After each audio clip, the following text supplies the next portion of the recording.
Hello. Hey, everyone. So we're waiting a bit for people to join. We're trying out a new setup, so we can stream on YouTube and LinkedIn at the same time. So we're waiting for those on Discord to join us.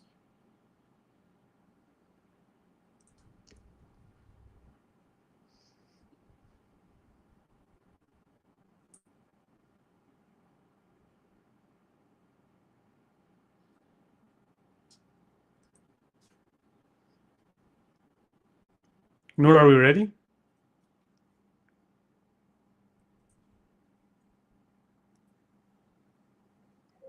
Hey. Yeah, we are. Okay, amazing. Yeah, I'm ready when you are. So we have 1 more minute again, and we will start. Just waiting for people on Discord to join.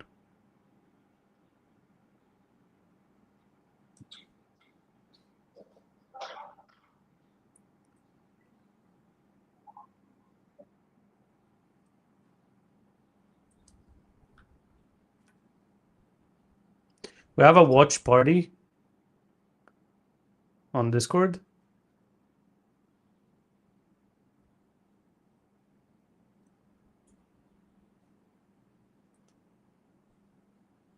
But we're setting it up. So just be patient and give us 2 more minutes.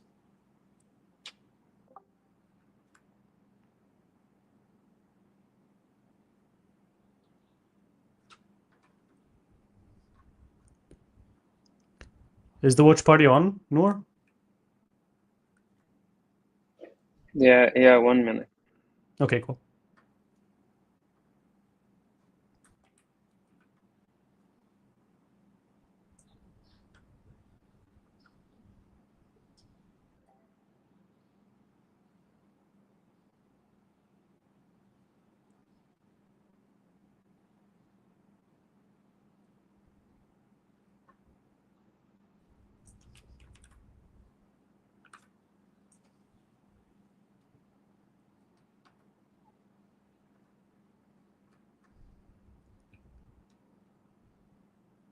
Noor, come on, is it working yet?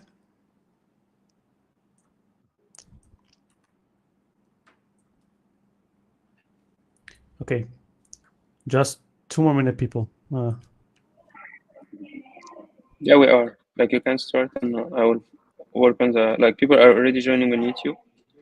And Yeah, I'm but working on we're still Discord. I think we're not, the video is not showing up on Discord.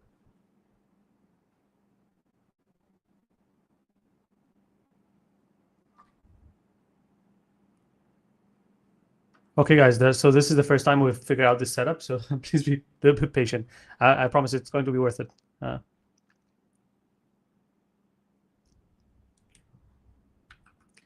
Meanwhile, for those joined, I mean, as usual, if you have any technical questions, anything we should answer, help you with, please just let's do that.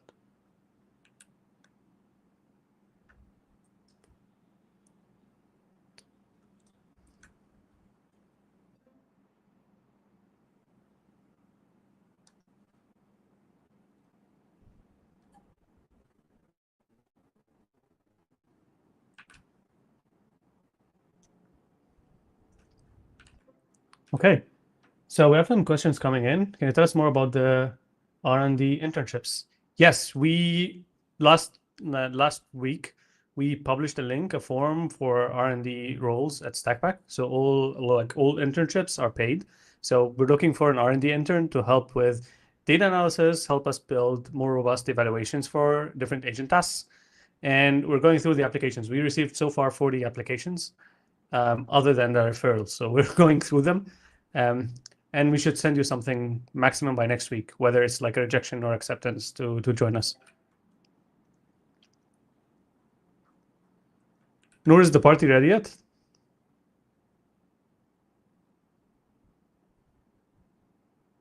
no, not yet.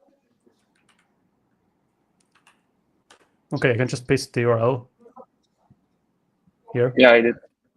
Okay. Yeah.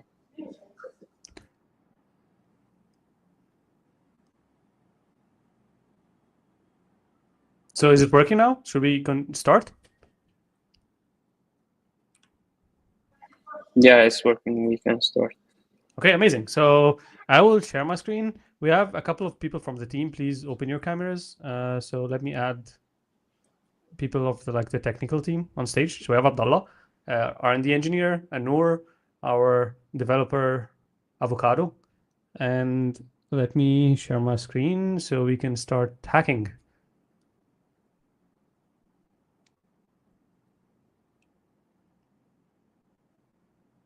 Okay.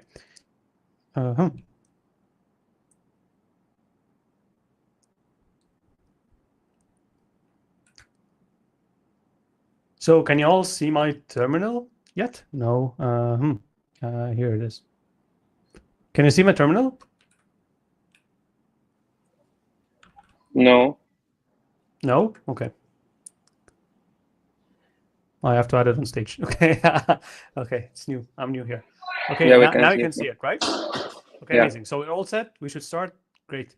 So what we're going to do today is going to upgrade Kubernetes cluster. So last ship it, we deployed a Kubernetes cluster and deployed something on it. And one of the very tough tasks you will see is upgrading Kubernetes cluster. So for background information, if you don't know that already, Kubernetes gets an upgrade every 3 months. And so every 3 months, you should, like, if you want to follow like the latest version, you would have to upgrade.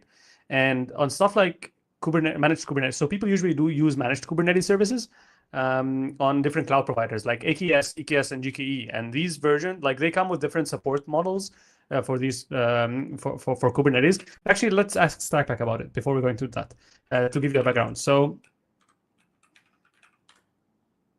let's fire up Stakpak. So now look up the available Kubernetes versions for EKS, AKS, and GKE, and their support, for example. So this will give us an idea of different managed Kubernetes services across like 3 major cloud providers. And then we're going to compare like the live available version, latest versions available, and their support.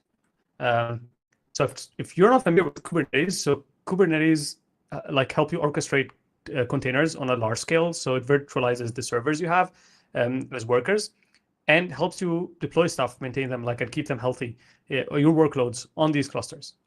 We have a detailed guide or introduction to Kubernetes for developers, and Noor can actually share that on Discord afterwards. So you can dig deeper, understand more like how Kubernetes works under the hood and how that would work for you as a developer. Okay, I think we hit a snag. You are launching already like a live version. Why is this starting Stakpak? Okay. I think we had like a release for a patch fired up before this call, but it's taking some time to build.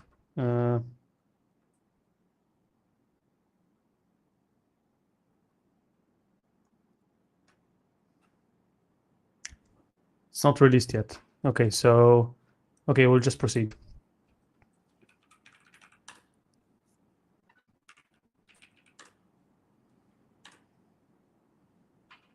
I'm just going to try again.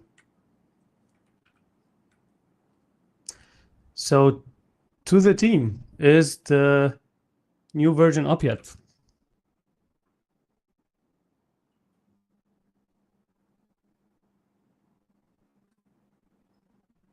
Okay, our GitHub action like is super slow, so it's still like doesn't have the patch, and that's like the cool thing about like doing these live demos with the latest release is that these things sometimes happen. Okay, so it's working now. But yeah, until we fix like when the upgrade is available, just upgrade as we're working. So it's searching the documentation for the first thing is looking for EKS versions, AKS versions, and GKE, and to share this info with us. So for EKS, the versions available are 1.33, 1.32, 1.31, and on extended LTS, like long-term support, we have 1.29, 1.28, 1.97. So if you're not familiar with this, usually what happens is the standard support is like the cheapest option because these are the latest versions. I'm not sure, like I think GKE should have actually like a later version. That's odd. That's odd. So let me try double check this. So GKE versions. That's all, because usually like GKE gets the latest version first.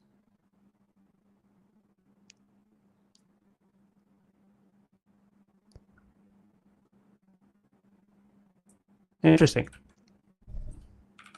Is 1.31 already the latest version of Kubernetes on EKS and GKE?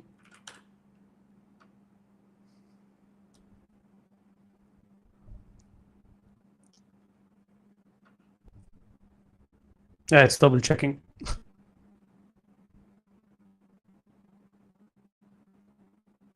So usually you pay extra for extended support, but for extended support, most cloud providers like EKS charge you extra for running an older version of Kubernetes. So here you see like different things. Like for standard support, there are for like supported for 14 months from release, but for extended support, supported for 12 months from release after the standard support, because like you get a version every 3 months.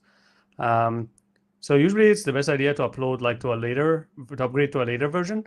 Probably not the latest if you want a stable environment, because like once they ship the latest version, like you want to wait a while and like in case any bugs come up. So some people are more conservative, so they wouldn't use the latest and greatest version, just like one before it or something.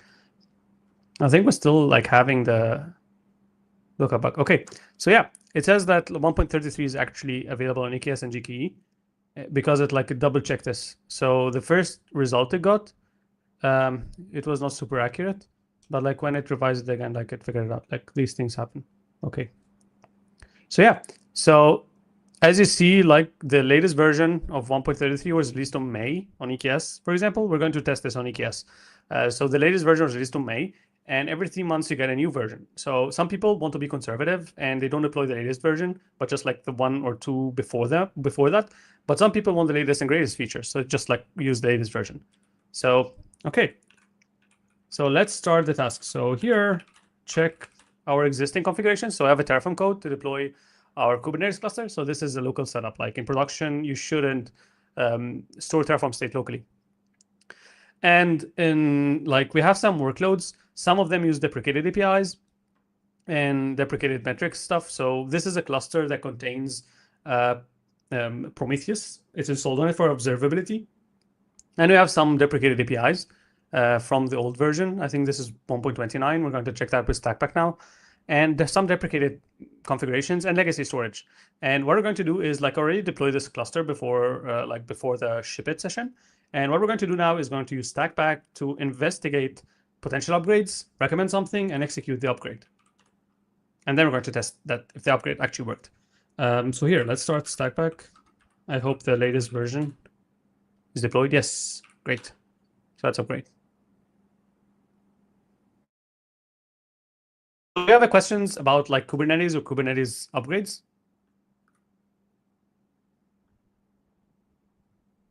Okay.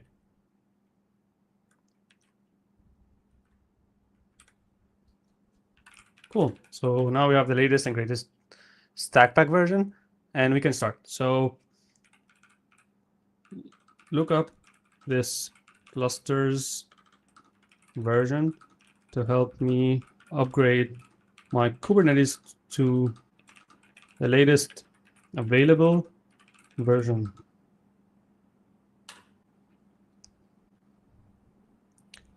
So in this case, like you would see that, okay, it's checking the kubectl version and reading a rulebook. So I created a rulebook for this. Let me show you the content of the rulebook while still checking the kubectl version. So here, I have it open up here. So let me switch. I can share multiple screens at the same time. So let me share another tab.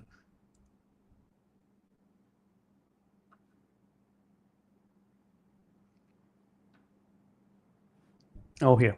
Okay. So here we have a rulebook that I created called Infrastructure Software Upgrades. It's one of the official rulebooks you'd find at Stakpak. So if you open up this rulebook, the description is this is a generic guideline on how to perform platform infrastructure component upgrades in a reliable way. So these are generic instructions on how to do infrastructure upgrades. So you would see this is like very generic, like it applies for Kubernetes clusters, Jenkins, Kubernetes operators, databases, and like whatever. And it basically outlines 8 steps. The first step is find the current version of the component you want to upgrade. The second step, so you, like, to be clear, you can do everything with the agent without this rulebook, but this rulebook makes it more reliable and methodical, like it follows a specific methodology every single time when it's performing upgrades. You can like fork or copy clone this rulebook and modify it to fit your own modus operandi and like your own way of doing things. But this is usually a great starting point.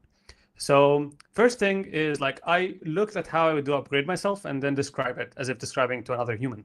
So the first step is check the current version of the components that we want to upgrade.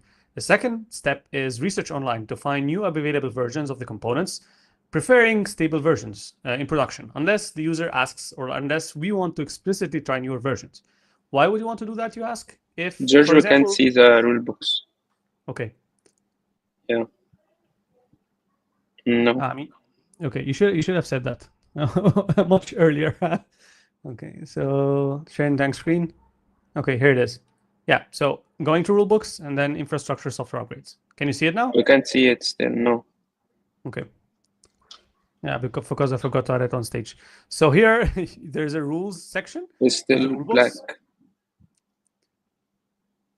Are you sure? Yeah. Yeah, it's, yeah. Okay, that's weird. It worked after 2 seconds, so you can go back to the state it was. Okay, it's driving me crazy. Okay, so here you can see an infinite window, and then you can see Stakpak, right? Yeah. Okay, you can see it now.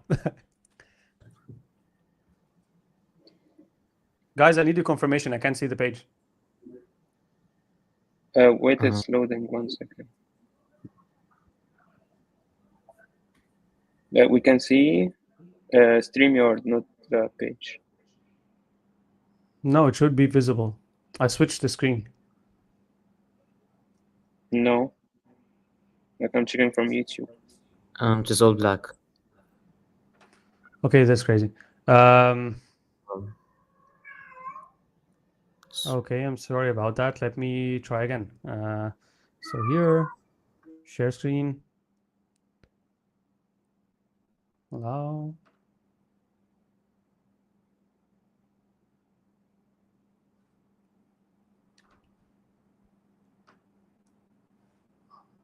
Can you see it now? Is it visible? I added it now. It should be visible. Okay, can you see it now? Can you see the rules? Yeah, yeah. Okay, amazing. So when you Stakpak, there's a rulebook section, where you have some official rulebooks. So these are ways to add standard operating procedures or like playbooks to customize the agent in your environment. We have some official rulebooks for stuff that are common to people, like Dockerization, infrastructure upgrades, the one I was just showing you, and simple deployments. But you can add your own rulebooks, or you can fork an existing rulebook, duplicate it, and then change its content to match what you would expect. So this is a rulebook available to everyone about infrastructure upgrades. So you can use this to upgrade Kubernetes cluster, Jenkins, whatever. So here I thought about, like, as a person, how I would upgrade a cluster in a reliable way, and wrote down the instructions as if writing it to my colleague or someone on my team. So the first thing, as I was saying, is looking up the existing versions and then searching online for the latest available versions and preferring stable versions, because you might not always want to, like if you're working in production, you would need to use a stable version unless you have another reason why.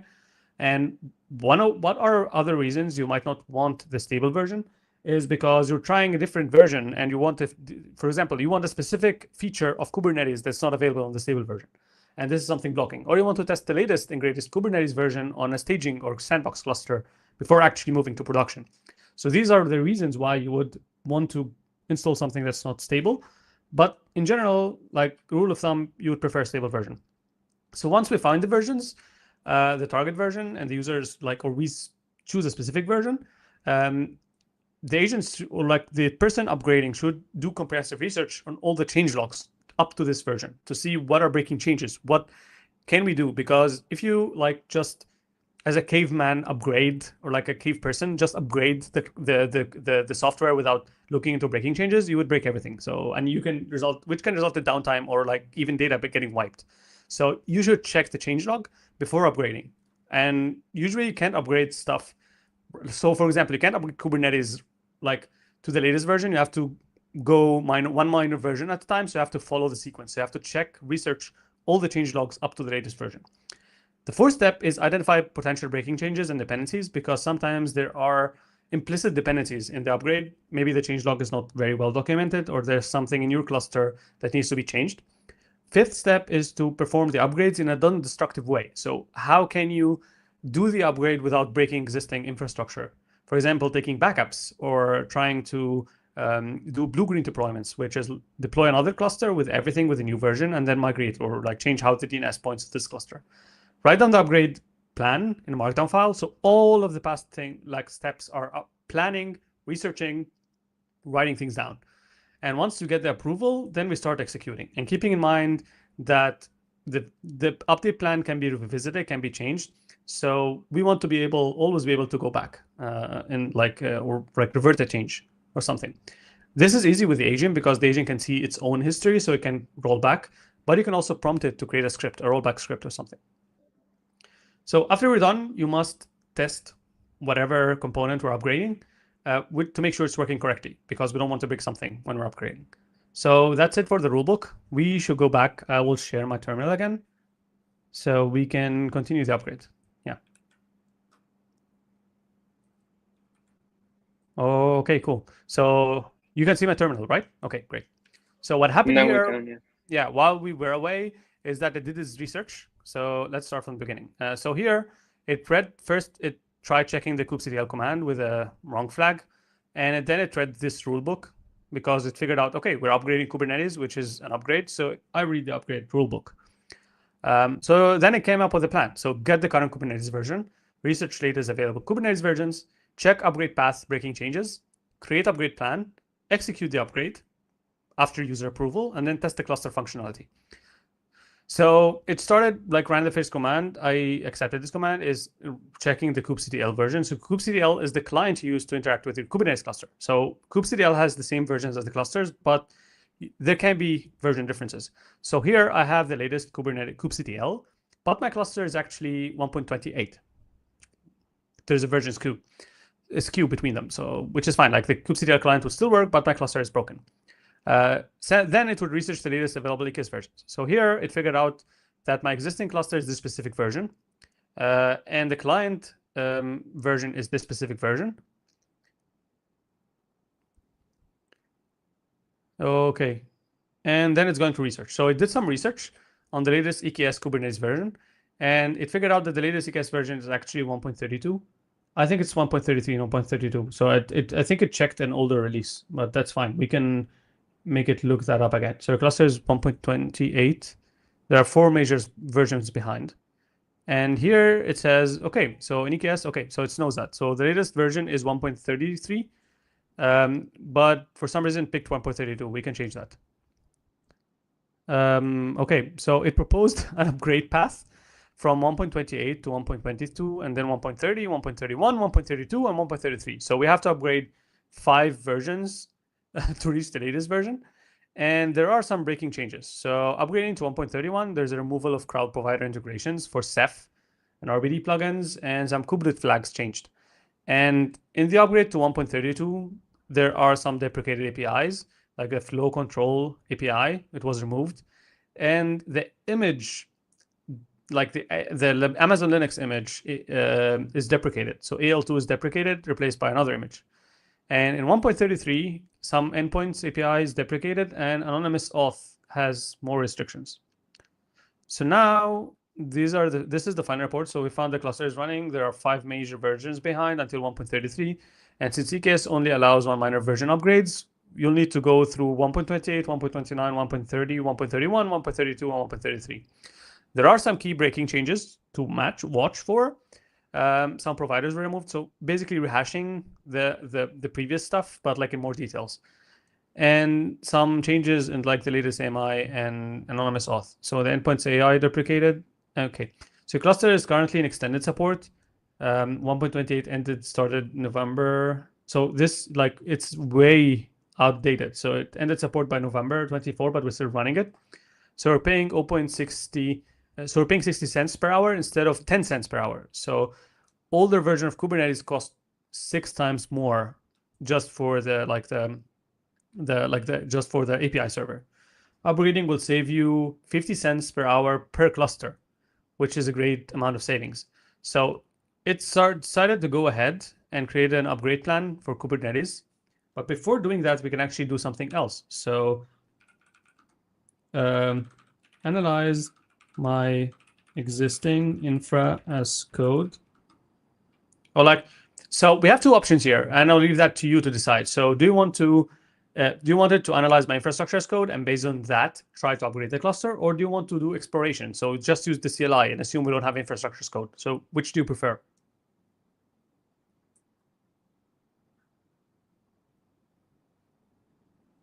So we should do the CLI, explore, or use infrastructure as code?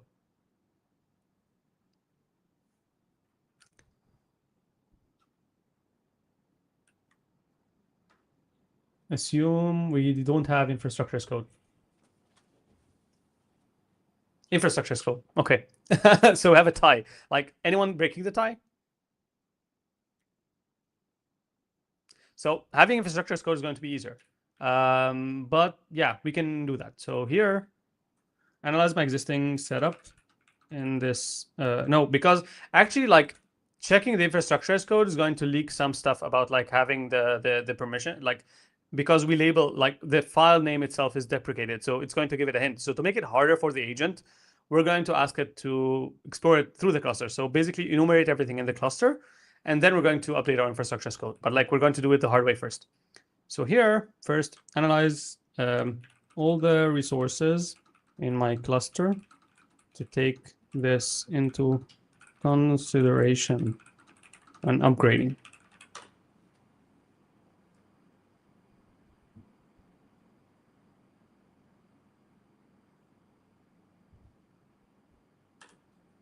Because I want to show you the details, like using infrastructure as code is going to make it easier. So what we're going to do is we're going to start by exploring the live cluster and then go and change the infrastructure as code. So here it's looking for the nodes, and you can see the nodes used like the old image, Amazon Linux 2, which is going to be deprecated. So it noticed that here. So 2 worker nodes running on Amazon Linux 2, and I need to analyze the rest of these sources. So it's going to start listing all resources and all namespaces.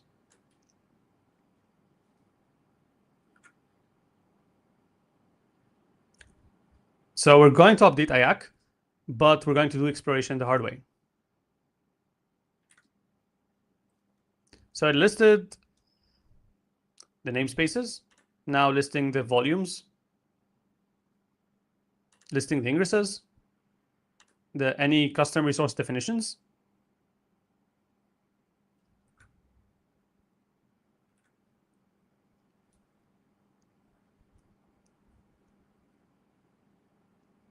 So creating a manifest of everything in the cluster. So here it started taking notes. So Stakpak has a scratchpad where it takes notes. And you see here, it started taking some considerations. So Amazon Linux 2 nodes will need to migrate to AL 2023 or Butter Rocket.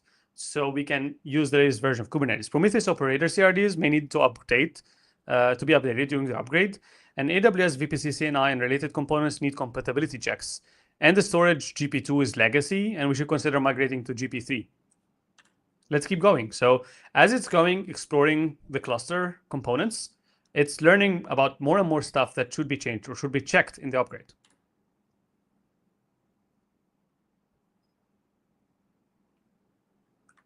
If you have any questions anytime, just like type them down, and Noor is going to read them out loud.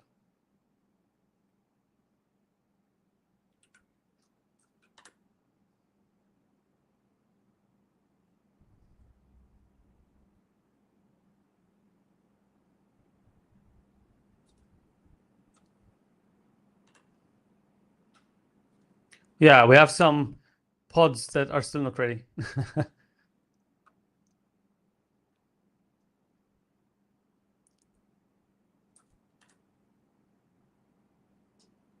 Now checking Prometheus.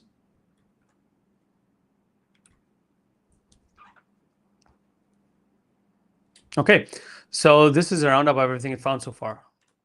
Still checking the services.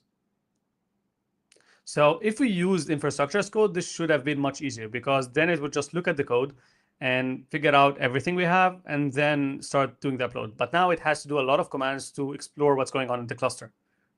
So that's why I said this is the hard way. So here it found, like it says, it found some issues in your cluster that need attention before upgrading. So one of them is the nodes is running on old version. Containerd has like an older, like, yeah, this is fine, like just an older version. We have a legacy storage system. Prometheus is installed. We have 3 pods that are failing due to missing config maps.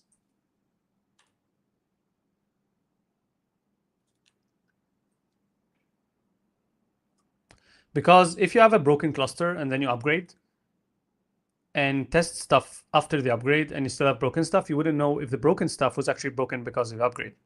So you have to make sure that the cluster is actually working before doing the actual upgrade.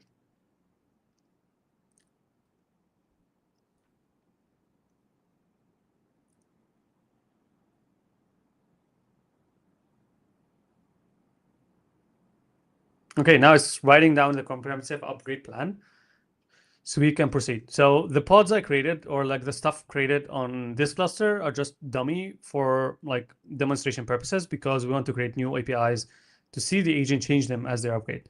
So now it's going to generate something. So generate a comprehensive EKS upgrade plan documented for upgrading Kubernetes and so on. So this is using generic code pipeline, which is like, I think it's an overkill. We don't need to use that. So write the plan yourself, because this is not actually code. Like this is just like a markdown file.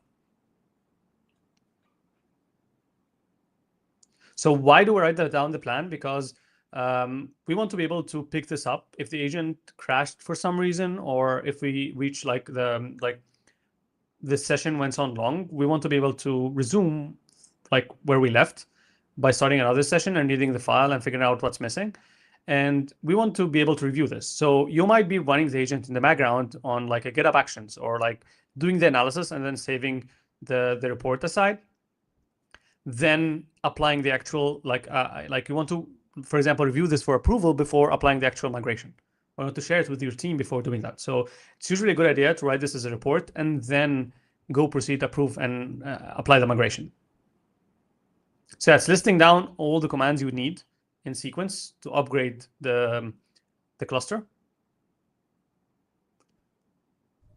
I'm going to ask it to write this in a markdown file, because like it's going to be lost like this way. You still have the session at Stakpak, but like I want it to be in a markdown file. So here it even wrote down the cost implications, which is amazing. So current cost, it's $432 per month. After the upgrade, the cost would be $72 per month. So this is how much savings you get by upgrading Kubernetes version. It's crazy. Okay.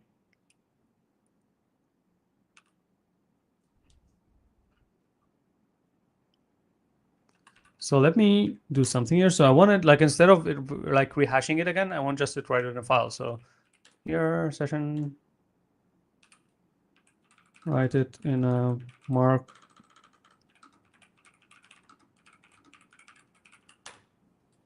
Because I want to persist it locally. Okay, so anyone has any questions until like it writes down the file?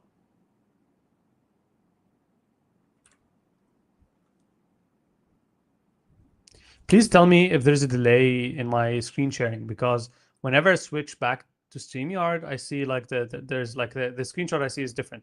So can you see the agent working?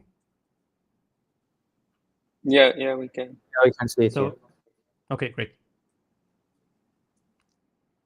So what I did here is, instead of having it like write down the plan in chat, I just ask it to write it in a file, because then we can share it internally, or like ask it to go for review. Yeah. So Ravi is saying there's a delay. So now what I'm saying is, it says it's going to create a comprehensive plan, but yeah, it's stack packing and nothing's happening because it's writing the file. So let's ask some questions.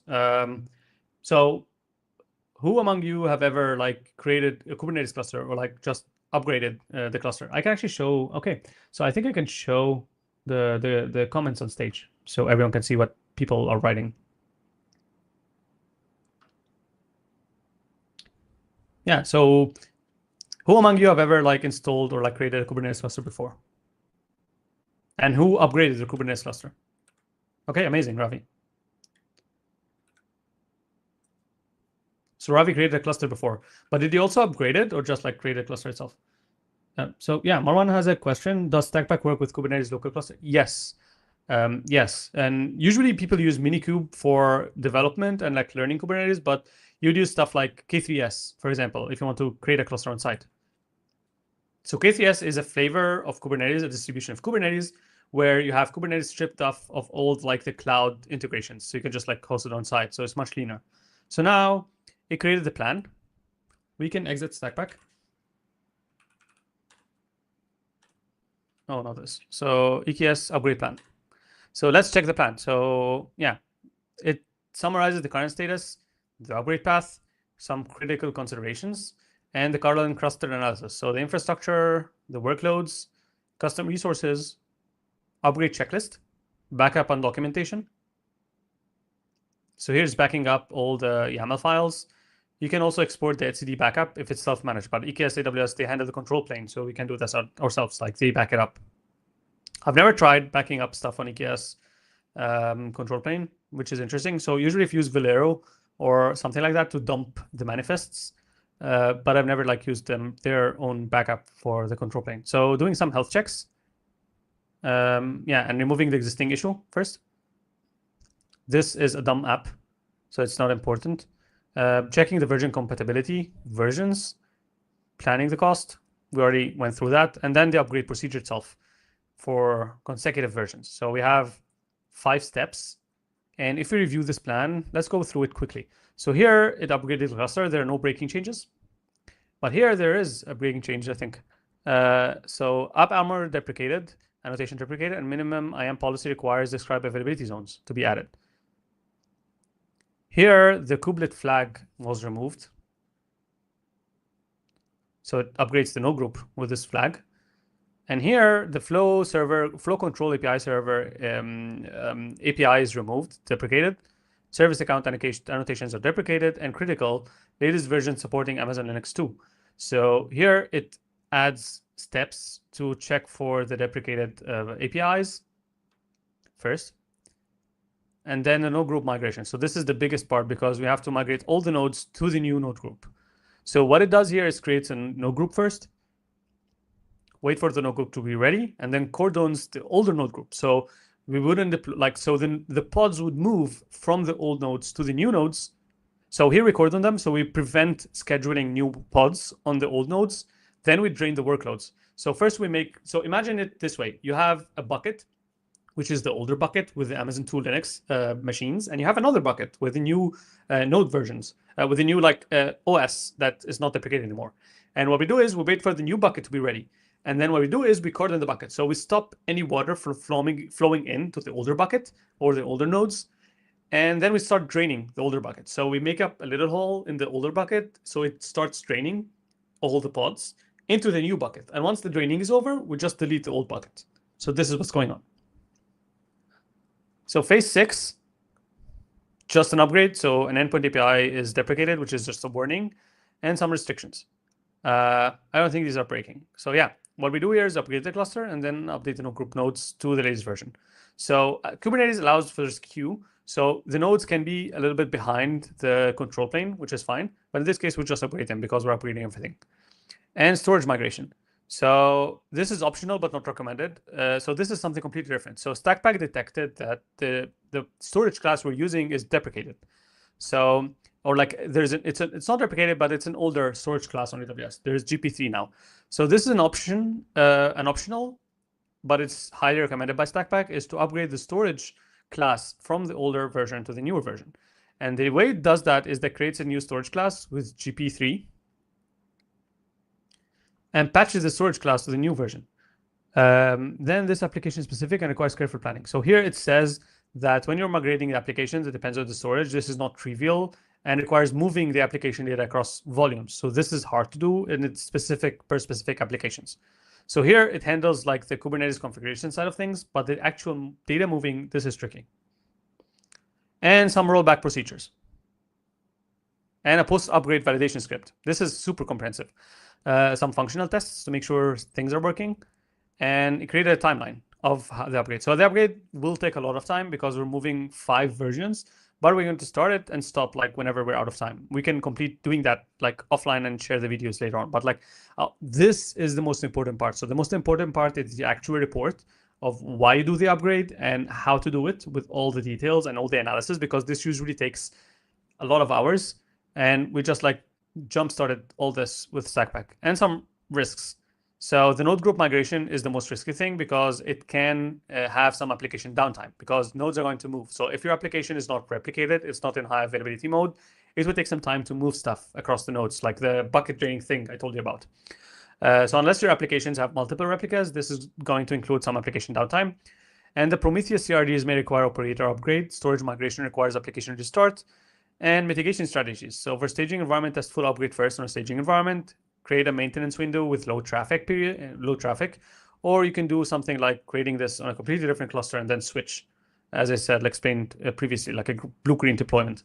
And then monitoring and communication, notify stakeholders for potential impact. So all of this is involved in upgrading cluster, which is crazy. And it included some sign-offs at the end. Like this depends on your, like the size of the team. This might not be necessary. So here, let's go Stakpak, read, and pick up the plan. Where's the plan? So plan, okay, EKS upgrade plan. EKS. Why can't I select this?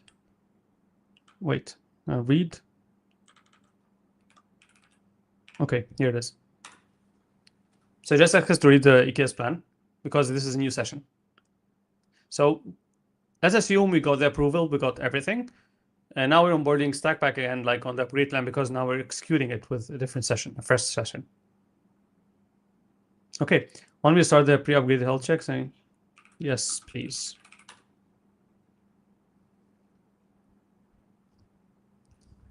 It's time for action.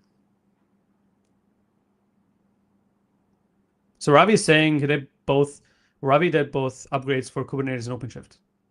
Great. Yeah, so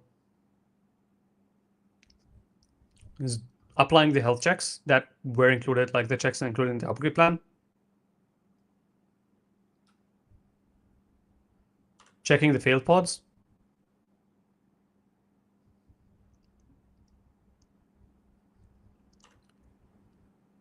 So it's actually trying to debug the pods. So we don't care much about upgrading this, but like you would need to, like in practice, you would need to fix this stuff. So we can just fix them if like the fix is quick. Otherwise, we can just like ignore this part.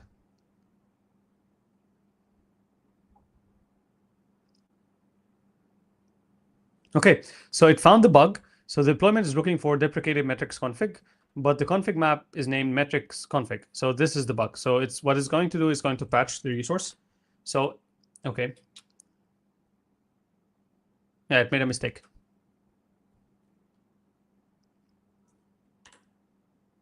So it's going to patch the resource.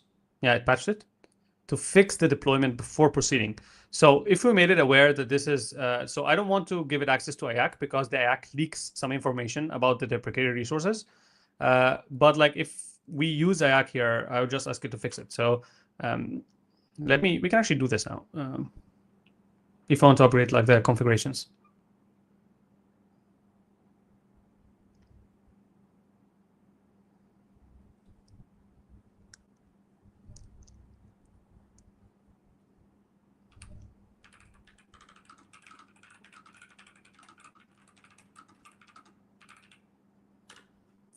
So here, ask it to fix the local configs to persist the fix.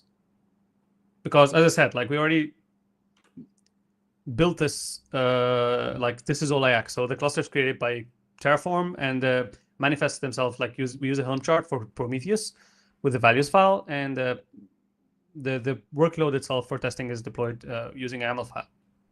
So it's checking the YAML file and fixing the reference. Here, changing deprecated metrics to metrics config.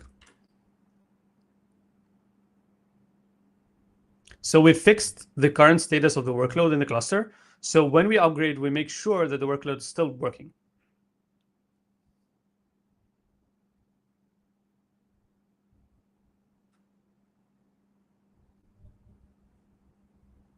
So we're beginning phase 1, upgrade from 1.28 to 1.29. Now the application is running. Cool.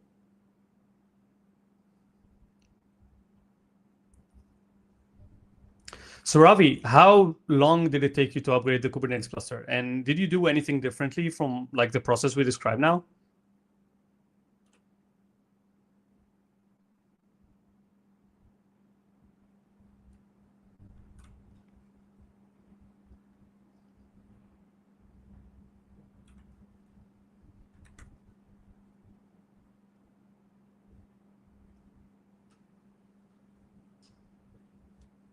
Exact same process. Amazing. Do you remember how much time it took? And was it an EKS cluster or was it like on a different cloud provider or like on site? Because like most people I know, like they use OpenShift on site. Yeah, OpenShift took us long. Yeah. So for those who don't know what OpenShift is, so OpenShift is a platform by Red Hat. So it's Kubernetes with a lot of goodies above. So it includes a lot of more components, not just Kubernetes. So it's more like ready because Kubernetes, you usually need to deploy a lot of stuff on top of Kubernetes to manage secrets, do deployments, and for example, like some custom autoscaling logic. If you want some like autoscaling based on queues, for example, you would need to install Kira. So all of these operators are used to extend Kubernetes, so you can use them. Okay, so yeah. I think I'm in the wrong AWS account.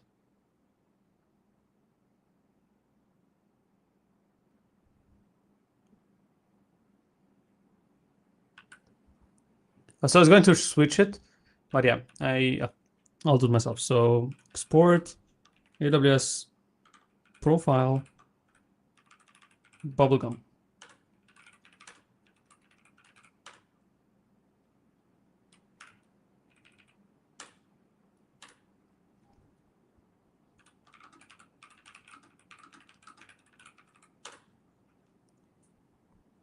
So I'm just letting you know that I switched my AWS account again.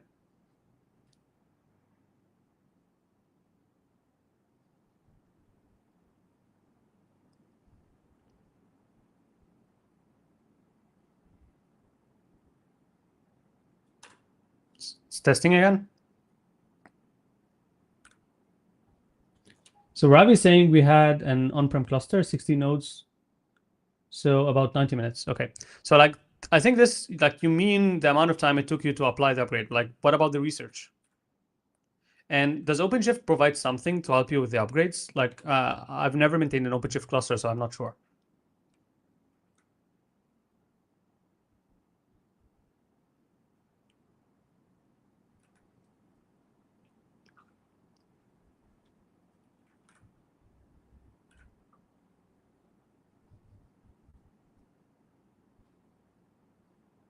So now check that we have already AWS access, and it's going to list the add-ons on the cluster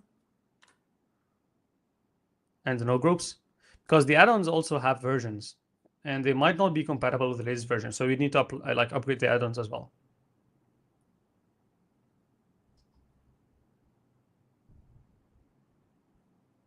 Okay, so as we're working, it's upgrading the Scratchpad. So we're beginning phase 1. What is it doing? So final check. Okay. Nothing is failing. Ravi replied. Yeah, so OpenShift, you can do it manually or OC upgrade by subscribing to channel 1 at a time. Okay, interesting. Yeah, that makes it easy because you have to deal with this yourself and like with cloud providers. So here it started upgrading the cluster. Yep. So here, this command, it upgrades the control plane to 1.29. So we might not have enough time to go through this because like the steps like are quickly executed, but AWS takes a lot of time to migrate control plane or like to spin up node groups or something. So here what it's doing is Stakpak is running a command in the background with a timeout of 1,800 seconds to wait for the control plane upgrade to complete. And in this command, it's going to create like a wait cluster active region. So it's waiting for the cluster upgrade to finish. So Stakpak can run commands in the background. So this is a command that like spin up in the background so we can do something else while it's running.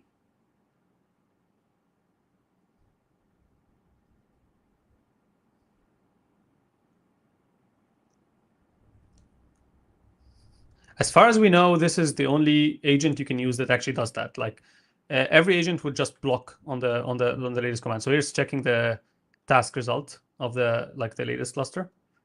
No output yet, so it's still running. 21 seconds now.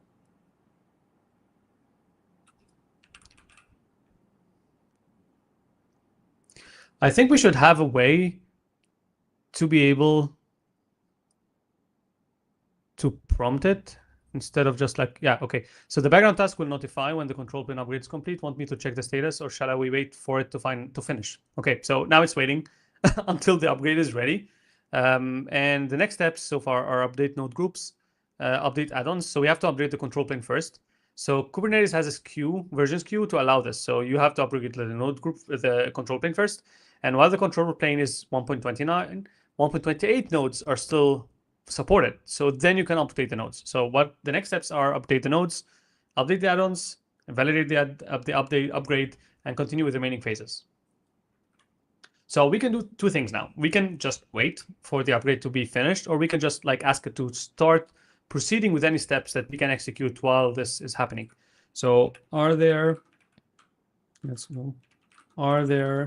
any steps you can run while the control plane is being upgraded? While waiting,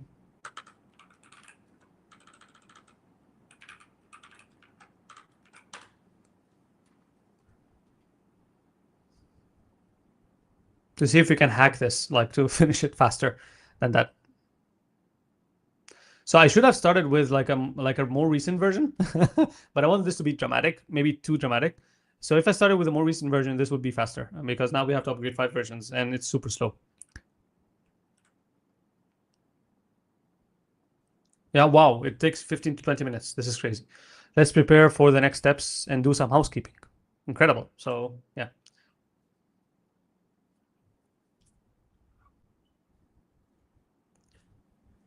Versions before upgrade. Okay.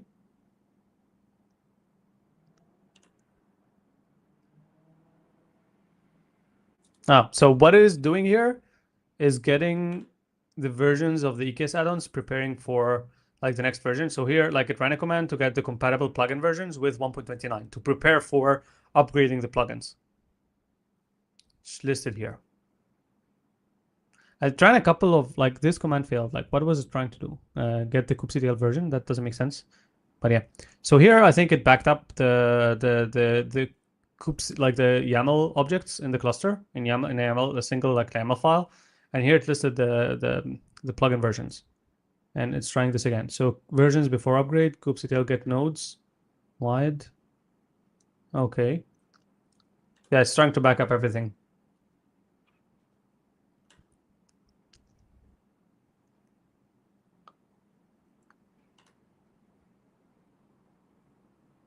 Getting the current CNI versions.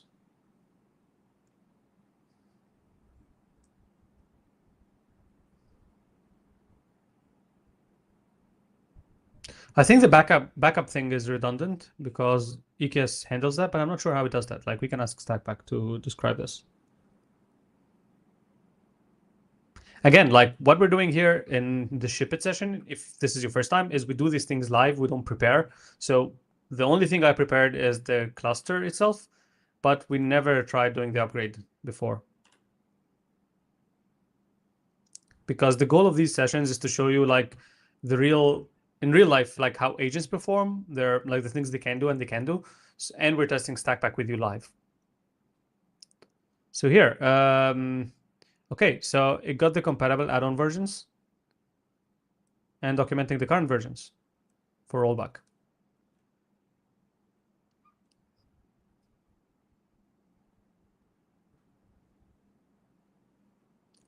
Still checking on the wait command, it's still running.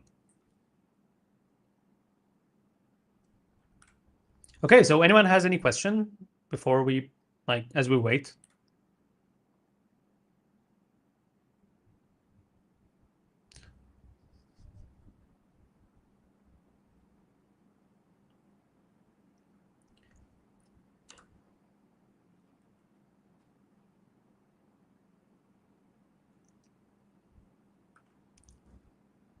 No questions?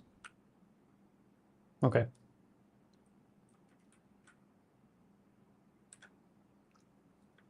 So check the Helm version, the Prometheus stack Helm chart version as well.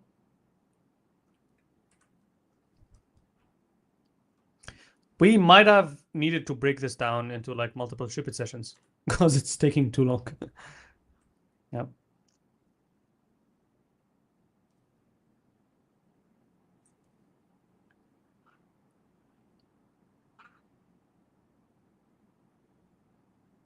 Something interesting we can do is we can remove, like, we can fix all the deprecated stuff in the infrastructure without actually upgrading the control plane. So we can upgrade, like, change the node group version. We can like fix all the different like older like YAML files or like older Kubernetes manifests, and just keep the like wait for the upgrading the control plane. So this resolves most of the complexity. So proceed with the other upgrade. So yeah, we can ask it look secondly. So fix the deprecated resources for later upgrades to support 1.33 as long as it's compatible with the current control plane to proceed faster while we wait. Yeah. I'm trying to find different ways to, yeah, get more things done while we're waiting. So now it's going to identify and fix deprecated resources while we wait, as long as it's compatible with the current version.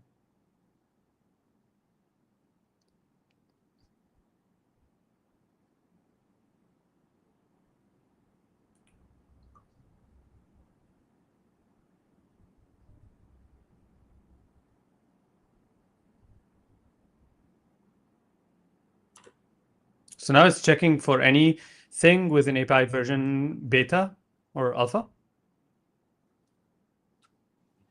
Mustafa has a question. He's asking if we can tell the agent to do a backup and never touch it and just go on with everything and come back to check it after it's done. Yes. Or that wouldn't be safe. Do a backup and never touch it. And yes, we can definitely do that. So we have a component that is currently, like, we gave an early demo of it last time, that actually allows you to run the agent without doing any breaking things. So like you can run the agent without being able to do any destructive action. So we call this actually Worden. I open another terminal session. I'm not sure if you can see that. So we would need to download like the latest Stakpak version for this to work. I didn't pull the latest image. So agent, yeah, okay. So Stakpak Worden. So if I run Stakpak Worden like this, it would open another session. But in this session, Stakpak will not be able to do any destructive action to my Kubernetes cluster. So it would basically be able to read stuff from the cluster, and we can actually run it in asynchronous mode. But it would not be able to destroy, remove, or change anything. So this is like a sandbox. So you can run the agent with read-only operations and everything. So this doesn't matter, like if it uses kubectl, Helm, Terraform code, it will not be able to create operations that destroy anything. So we can run this, like we can run Worden and then run it in asynchronous mode and then ask it to back up my EKS cluster. And that's it. So this is going to run in the background and just output the file locally. But like Worden runs Stakpak in a container to be able like to control it more. So if you're going to do this, you would need to also like mount a local directory or something. So like here, like mine, for example, like we can do this, my app, for example, and home agent. Yeah, that's it. So everything written inside the container would be mounted on my root file system, so we can get the backup.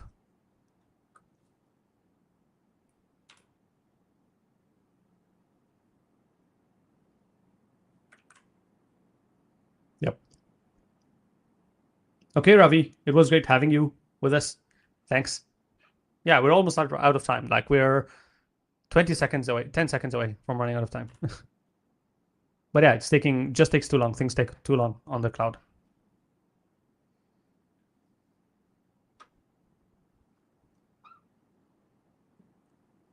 So it didn't find complicated resources. So did you look for flow control resources? Just to make sure. So what it was doing here is it's checking for every deprecated API. Yeah, I didn't find anything. But I think we did have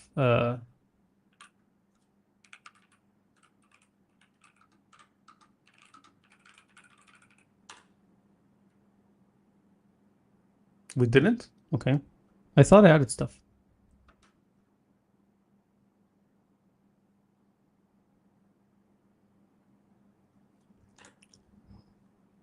I thought we had like a flow control. Flow schema, not flow control. Okay. So kubectl get flow schema.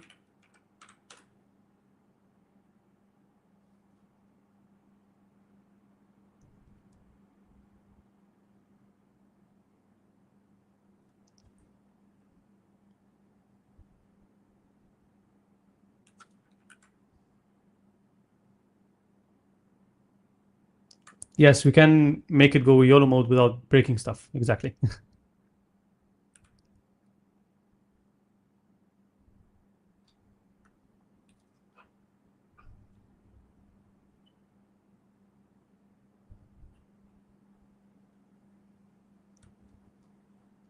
Let's give it 4 more minutes if you want to stick around. Do you have anyone has any questions while we wait? I mean, yeah, it's crazy that we have to wait that long, but let's make it let's make the most out of it.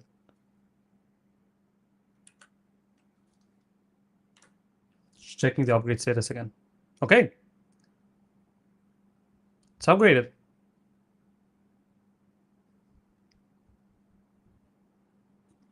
Now it's upgrading the node group.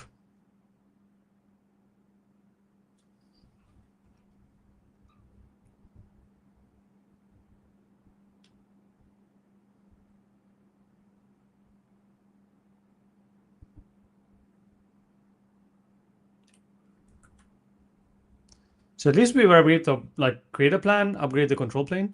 Yeah. So Marwan is asking, are there any new features you're planning on adding it later to Stakpak? Yes, we have a lot of new features planned. So one of the things we added now is something like that. So let me show you this feature. So something we added this week is being able to look up stuff. So for example, here, sometimes you read a Medium article or something interesting and you want Stakpak to be aware of it. So what you can do is you can say read and add the URL. And what Stakpak would do is it would view the web page, turn it into Markdown, and analyze it. So it can learn stuff from these web pages you add in. So what you can do is you can find a good Medium article or a post about something you like, and it's just going to read this and be able to fetch or crawl the website and be able to fetch other URLs. So you can feed it in some examples or specific documentation you want it to be aware of, and it would just read it and help you. So yeah, here it read the URL. It is now aware of the GKE releases and older versions. So this is something we added last week. Started an async task in the background to wait for the EKS node group to be upgraded. Yeah, any other questions? Yeah, Noor actually has just shared our changelog with more updates. So we'll keep publishing new a new version of the changelog every week. We haven't done that in a while, but so we have a lot of updates to share. So we're breaking them down and sharing them as we go. So now the control plane is upgraded to 1.29, and we're waiting for the node groups to be upgraded as well.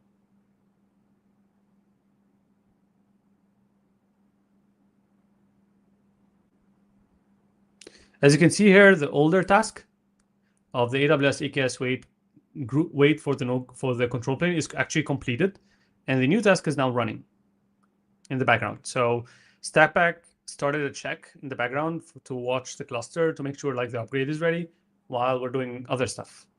While we'll wait. Yeah, Marwan. Yeah, it's really cool.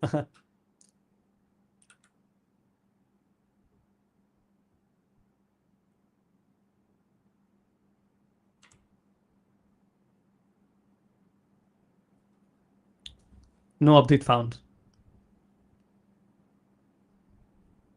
Did it come up with the wrong command to check? We'll see.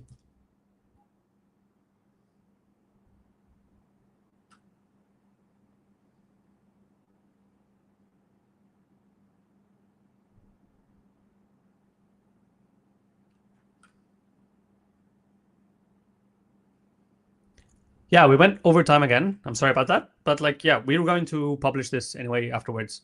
So if you have any questions, just ask. Like, this is a great opportunity while we wait. So infrastructure and DevOps is more boring than what you would expect. And most of the time, we're just waiting for AWS. So while we wait, let's talk about anything. So here you see the nodes. So what's going on here is like AWS is spinning up new nodes with the new version and draining the older nodes with the older version. So the nodes are not upgraded in place. They're upgraded with the same bucket draining strategy that we talked about before. So here, you can see it here. So we have doubled the number of nodes. As EKS is draining the older nodes, more nodes will be available with the newer version. Yeah, and we just keep waiting.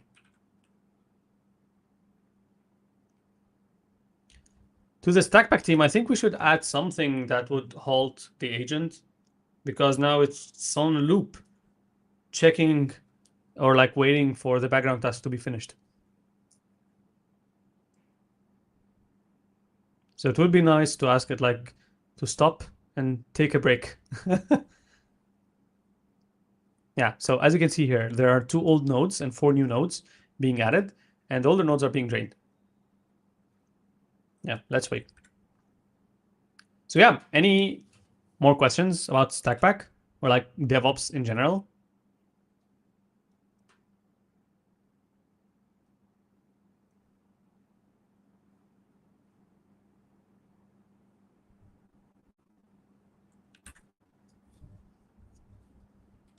That's a good, okay.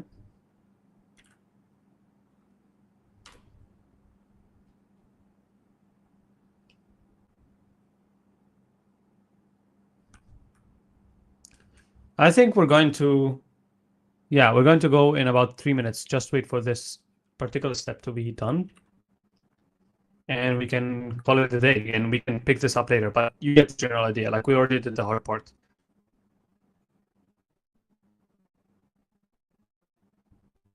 Next time I'm going to start from like the version, so we don't have to worry about that. So Mustafa is saying, I never upgraded the Kubernetes cluster before, but does it take this long already? And do you think Stakpak did it faster? It like most of the time you spend is spent doing research. And so what Stakpak helped the most with is do the research, check the resources to help us build a create a plan. But like most of the time is just waiting for the cluster to be ready and then test it. So usually you spend a lot of time up front doing research, and then you spend a lot of time coming up with a plan to upgrade it without like breaking changes. And then you spend a lot of time, even more time, waiting for like AWS to be ready, provision new infrastructure, and then you spend some time testing stuff. Yep. So something we can do is test if all the workloads we have are fine after the upgrade, because this is the last step after upgrading, making sure we didn't break anything.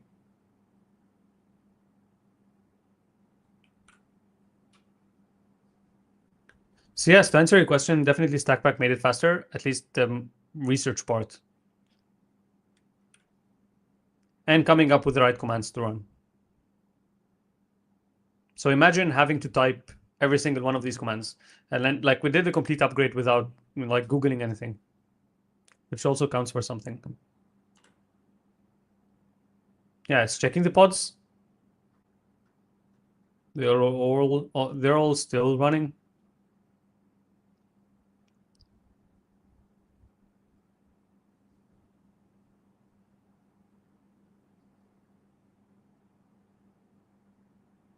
Yeah, I think we did like a couple of things here. So we did research, created an upgrade plan.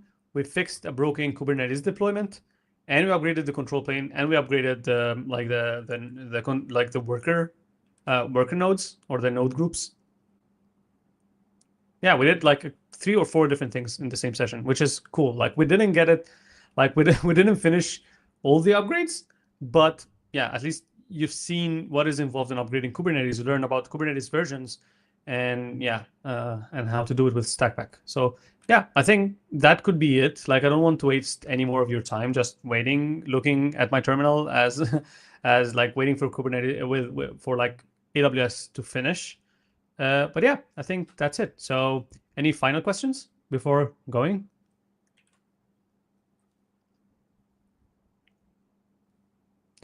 We can actually do something final. So here I showed you, like I created this resource, like everything in like with infrastructure as code. So you can just ask it to upgrade my infrastructure as code to reflect these changes, because we did the upgrade manually and then we're going back. If you try to do the upgrade with Terraform, like just bump up the minor version, it wouldn't work because we're upgrading multiple minor versions and we just want to be able to do that. So that's why you have to use the CLI. So update my IAC to reflect the changes we made so far. Just to wrap it up nicely.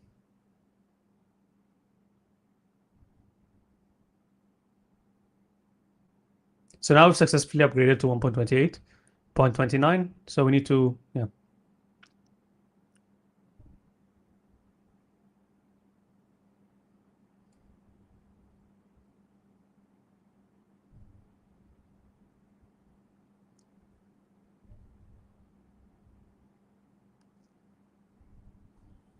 It's a very long session. It has a lot to say.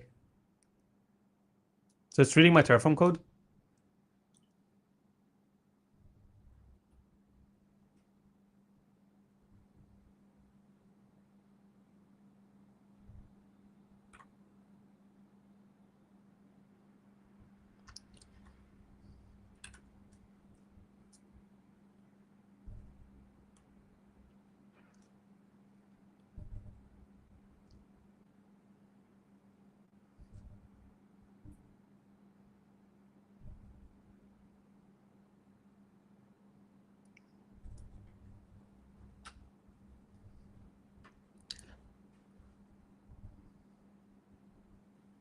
I think we should do something about the Scratchpad being upgraded. So I think we should work on making like the Scratchpad more efficient. So instead of having to reiterate on big parts of the Scratchpad every single time, just like break it down more granularly, or like maybe use a tool or something. Like we need to work on that to make it better.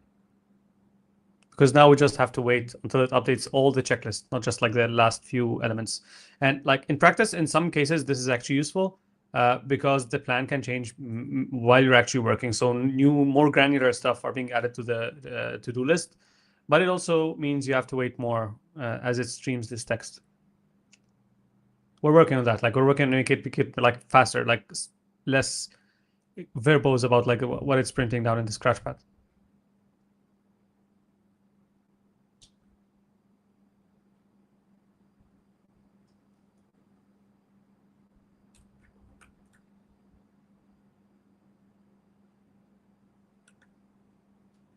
Yeah, Noor is asking about my dashboard. So I have crazy numbers on my dashboard. I can show you this in the end. So here it's upgrading the variable for the Kubernetes version to 1.29 instead of 1.28 to reflect what we have already in the cluster. We can do a Terraform plan to confirm this is working properly. But yeah, so I can show you my dashboard, but like I'll have to stop sharing the terminal. So let me here stop sharing. Share screen. Okay, so I use Stakpak like crazy. Please tell me if you're seeing my screen, right? Yeah, we can see it.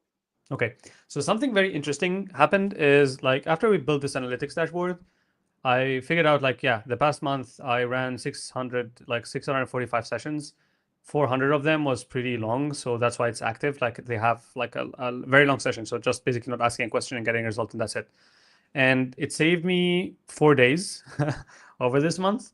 And one of the cool thing, like this is all great, but like the cool thing is this breakdown of the tools. So the agent spent most of its time, 3,500 minutes exploring code bases. So just reading code, reading documentation, like local documentation to explore my environment. And the second best thing that helped, like the second most thing it did, is run bash scripts, then coding. So you would see this is a very big difference between coding agents and an infrastructure agent, or like the different kind of DevOps tasks versus coding tasks. Like ops agents would spend most of the time exploring code bases, like executing bash scripts, and much less time coding. And yeah, so you'd see here like the coding, like or specialized coding pipelines triggered to generate a lot of code. Where I only did that 35 times, 37 times, but it did actions to explore my code base, like listing reading files, like more than 1,000 times, and it ran 750 commands. And it researched documentation 100 times, and the documentation research involves iterating. So we have an agent very similar to Perplexity, but it only works on official documentation. So it doesn't look on random web pages, just official docs, which we found that produces much higher quality results. And I did like more than 105 agentic search looking through documentation. You wouldn't believe it. Like when we tried indexing all the AWS documentation, we ended up with millions of pages. It's crazy. Yeah, so I'm very happy I don't have to read documentation anymore. Yeah, here. So what it did is it updated my IAC, the variables save file. Just that's the only thing it needed to update the latest version. So okay, so do Terraform plan to confirm.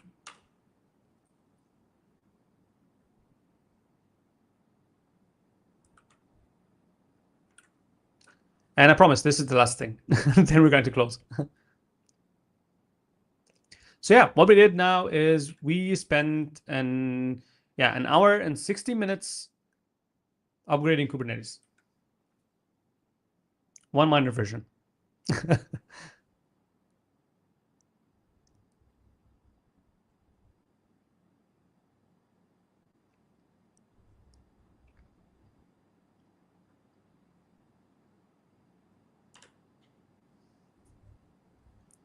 So we do Terraform plan to make sure that the changes we made in the code correspond to what's in the infrastructure. So this prevents configuration drifts.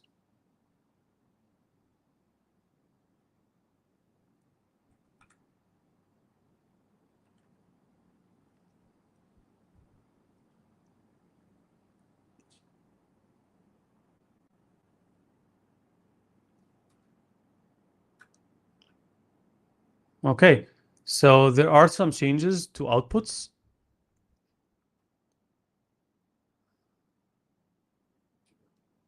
And one change here is the EKS node group is still updating instead of being active.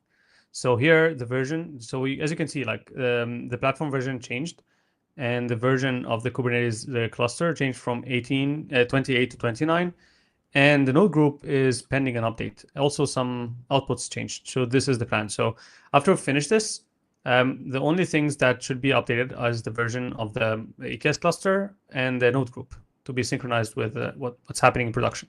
Yeah, and it's still running. I think it would take more time, at least 15 more minutes to be done. But yeah, that's it. So it was great having you all. I enjoyed the discussions and the questions you had.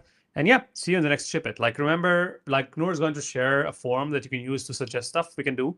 And as I said, every single time we don't prepare this, we just prepare the setup and we do the actual task live because we want to stress test Stakpak on different cases and discuss agents with you.